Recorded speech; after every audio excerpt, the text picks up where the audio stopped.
Hey, what's up? It's Jeff. So it's been a little while since I uploaded a video. I've recorded 2 or 3 videos, but I haven't uploaded any of them because the other videos require editing, and I just been super busy lately. It's Christmas time. Went out of town to visit my in-laws, and um, just the usual Christmas stuff. And also, the whole idea for this channel is for me to just record a video, do no editing at all, and just upload it as is. And the last couple videos I recorded required some very minor edits, but that was enough for it to be put on the back burner. So I'm gonna hope to get this in one take without having to make any kind of changes. So anyway, I got these comics in the mail recently. So I don't want to talk bad about a comic book store, so I'm not going to mention the name. It's not a big deal at all. But and I should also say that I've been collecting these Fantastic Four facsimile editions since they started coming out last year, and I never once asked them to hold these for me as they were coming out, which is what I should have done. So that's totally on me. But I kind of like the idea of just walking into a comic book store and seeing something on the shelf that you want and grabbing it. It's sort of exciting. I don't know. So every month I was picking these up, and the only version of issue 2 I could find had this shiny cover, right? And I just want the regular versions. Actually, I'm getting ahead of myself. When I went to buy this issue, which is the last one in this series that they're doing, all they had was the shiny version of this. This metallic, I guess just metallic cover. And I don't like these. I want all these. I want all just the regular editions that don't have the shiny covers. And so I walked up to the guy at the counter and I was like, "Hey, do you have the regular edition of this? I see you've got this one copy that's like the shiny cover." And he was like, "Oh yeah, I think we sold out of that one." And I was like, "Oh, okay." He's like, "But I can order it for you." And I said, "Oh, cool. Yeah, let's do that." And so he ordered it, and I came back after the Christmas holiday, and they went to get the comic, and it was another copy of the shiny version of it, but it was this comic. And I was like, "Oh." I was like, "Actually, is there another version of just the regular cover?" They're like, "Oh yeah, that one's not available." So I was like, "Okay." So I just got my phone and ordered it. And I thought I ordered a regular version of this cover, but I accidentally ordered this shiny version, which sucks because I was buying this one to replace the shiny version that I already have. So now I have 2 versions of this. But I'm going to keep looking around online and see if I can find the version that just has the regular cover, because this is the only one I have now that's like this. I want the whole series of, just the regular old reprint, So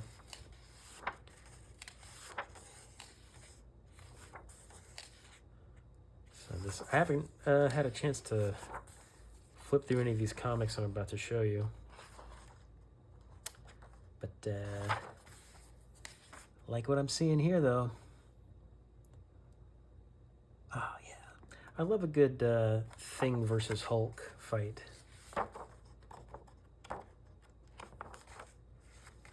Just 2 big, colorful monsters beating the shit out of each other.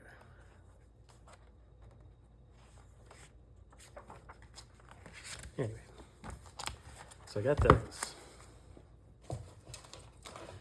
The next thing, so a friend of mine came over a few nights ago, and he brought these with him.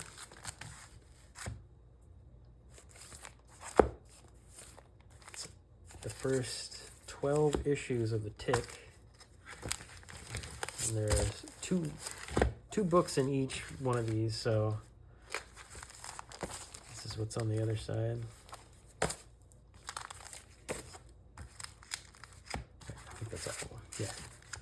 So, but yeah, he was just kind of, you know, getting rid of some stuff at his house, making some room for other things, and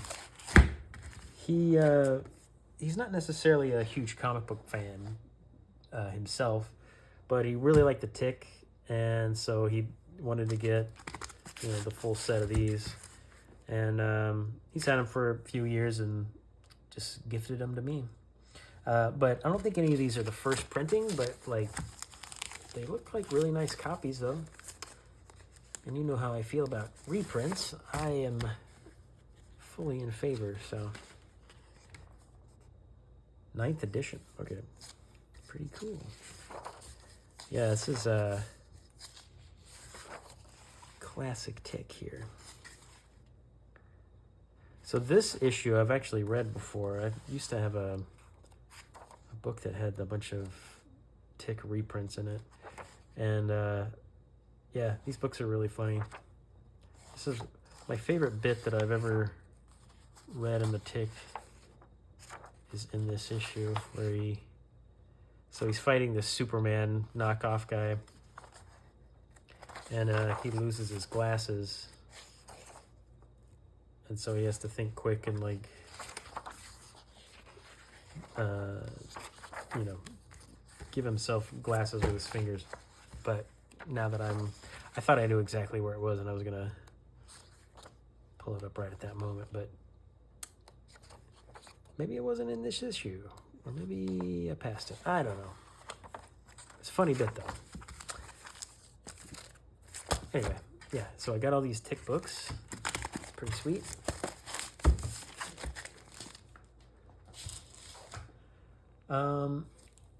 All right, so I've also recently acquired a bunch of new Incredible Hulk books. So,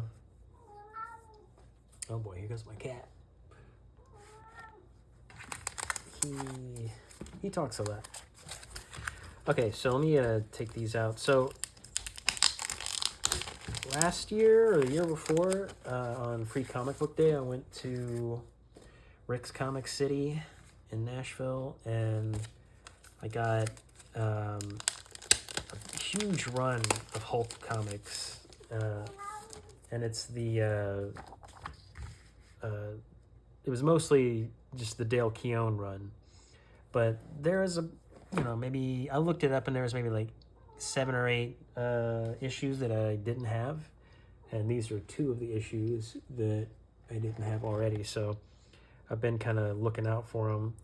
And when my wife and I went out of town for Christmas, I just went to a local comic book store there and just started digging through some long boxes, and so I found these 2 guys, which is kind of funny because in one of my previous videos I was showing you a comic book that had a girl in Daisy Duke shorts, and now showing you a comic book with the Hulk in Daisy Duke shorts. So pretty cool.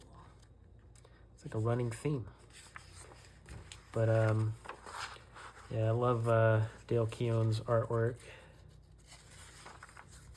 I might make a video later where I just kind of go through some of these old issues, but I forgot who inked this one. Bob McLeod. Yeah, like Dale Keown and Bob McLeod, they were a good team, I think.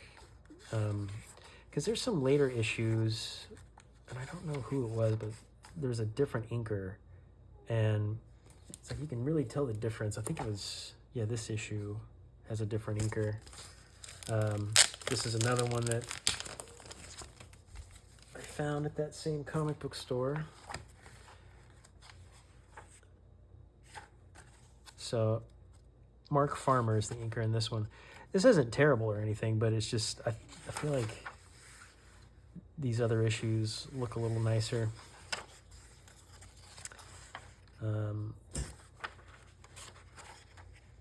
Yeah. And there's something about the Hulk's face. I don't love this version of the Hulk where he was like Smart Hulk, you know? But it's not terrible though. It's at least you got like some really cool Dale Keown art. But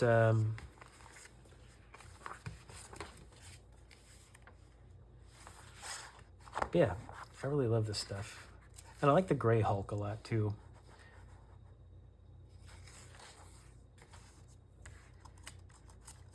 Even in Daisy Duke shorts. Yeah, he didn't even give him like the short pants. He was just like, we're going full Dukes. And then, at first I thought this was like a printing error. It's just the Hulk's arm's not colored in.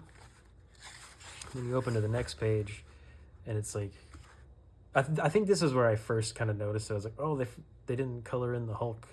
Must have been a mistake. And then I looked back, and I was like, oh, wait, no. And then, yeah, throughout this whole issue, he's just in black and white, which looks kind of cool. It makes me wish that you could buy every comic book in black and white. Like every time they would print a comic, they could do a color version and a black and white version. Because sometimes I just want to see like the actual line art, and I don't know. I feel like that would be kind of cool. I would be into that. It's like that Batman black and white comic series. I really like that stuff.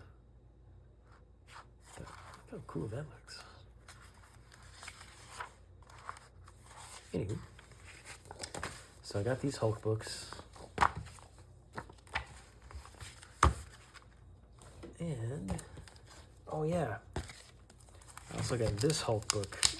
So this is during that run that Dale Keown was on, but he didn't do this particular issue. I used to have this issue when I was a kid, and it was part of that box of comics I got rid of years ago. But as soon as I saw this at the comic book store, just like the nostalgia hit me, and I was like, oh, I gotta get that one. It's just such a cool cover too. So it's not Dale Keown. It was what's this guy's name? Gary Barker and Mark Farmer. And Mark Farmer was that other inker that inked the later Dale Keown stuff, but this guy Gary Barker, I actually like the artwork in this. I mean, it's no Dale Keown, but it's got some good stuff in it. It kind of, like, I don't know, I feel like this face almost looks like Daniel Clowes or something, like something he might draw. Or, I don't know. This has sort of like, if this was in black and white, this would almost look like an indie comic or something. But,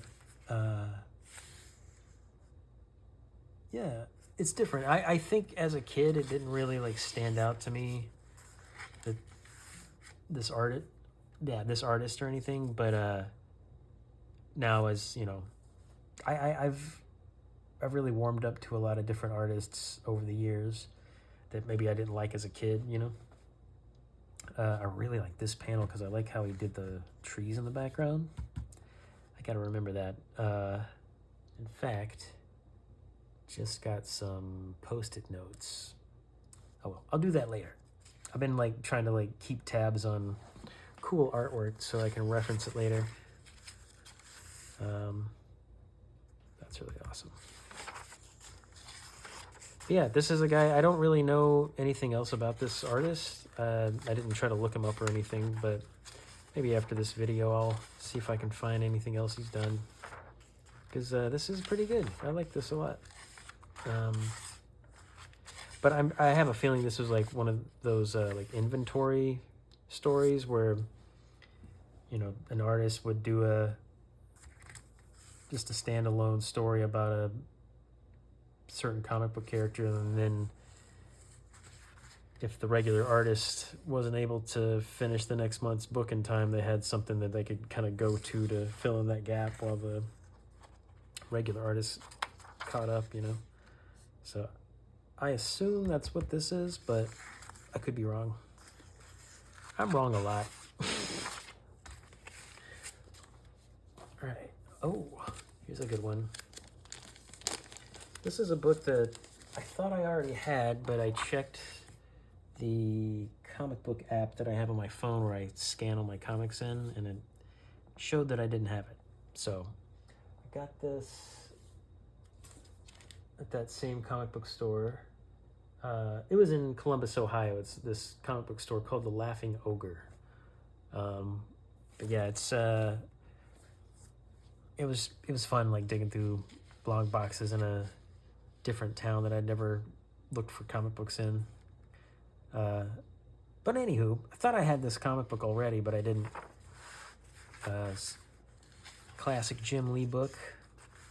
During his Uncanny X-Men run.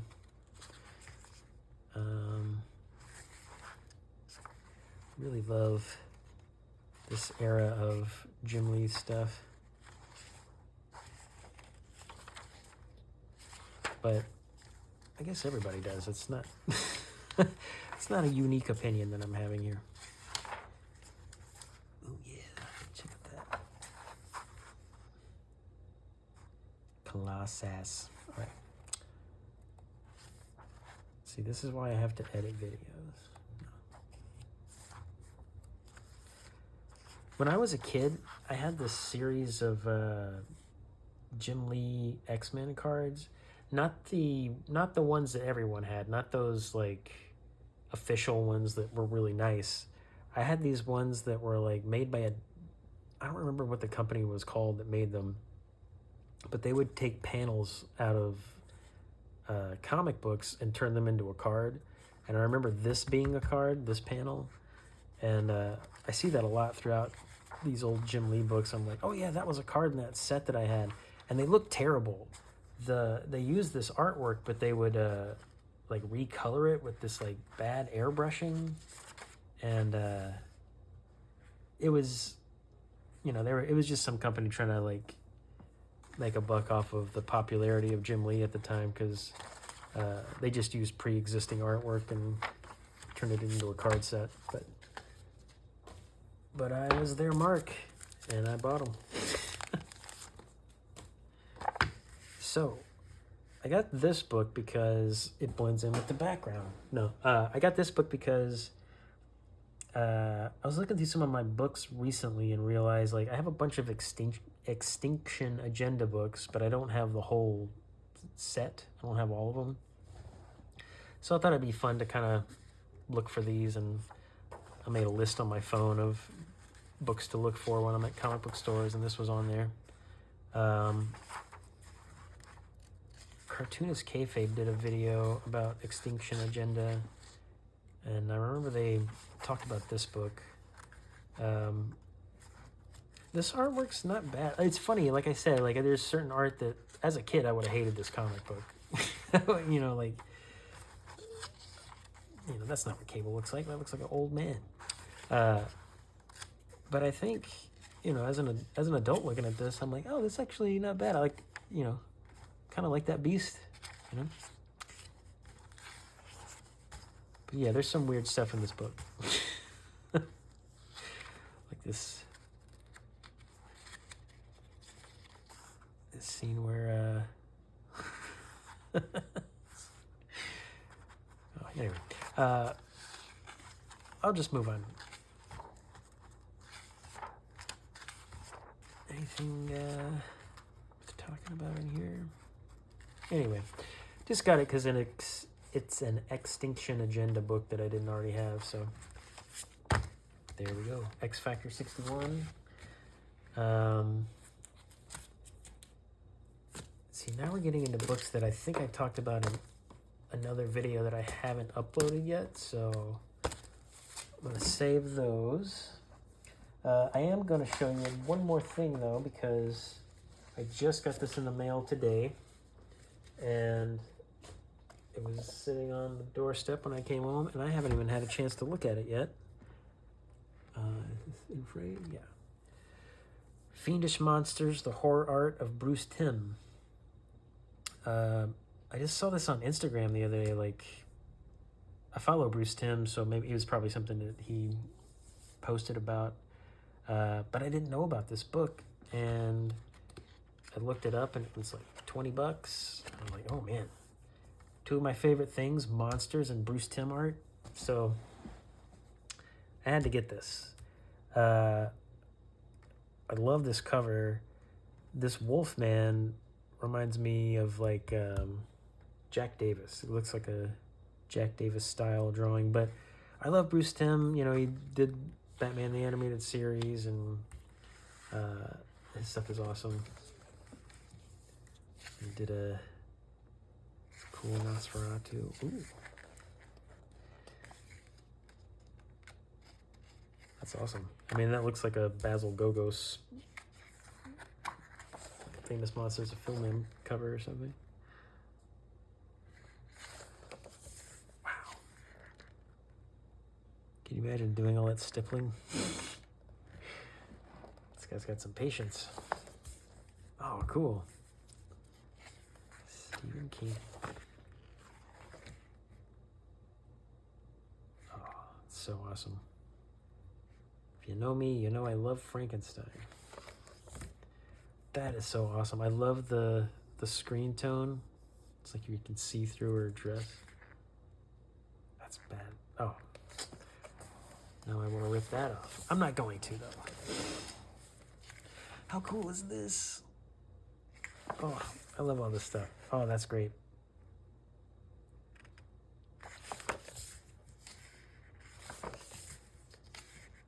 I'll just let you see some of this, because I try not to talk over, because I'll just be saying, oh, that's cool, that's awesome, that's great.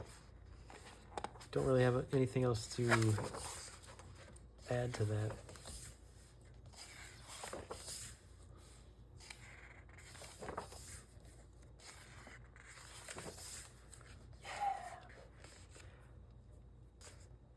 Okay, that is cool. Is this, I wonder what this is for.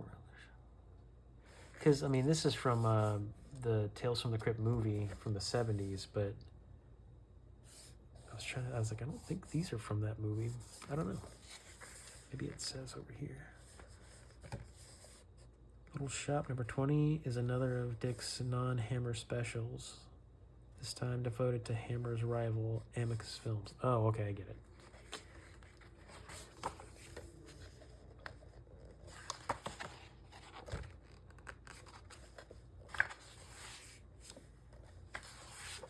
Oh. Now I'm gonna have to edit this video.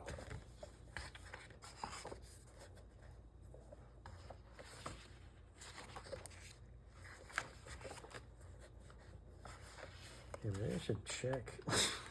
Make sure there's no more nudity. I don't know, we'll see. It's cartoons though, right? I should be okay, right?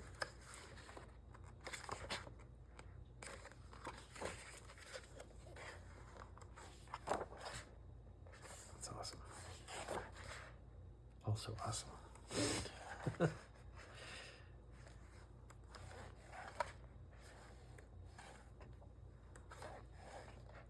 Wow, that's cool.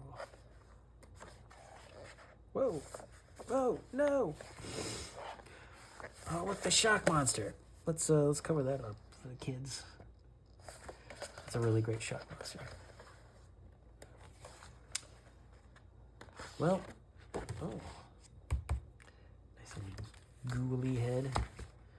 All right, there we go. That's everything I've got this week. Let's hope I don't get in trouble for this video. See you later.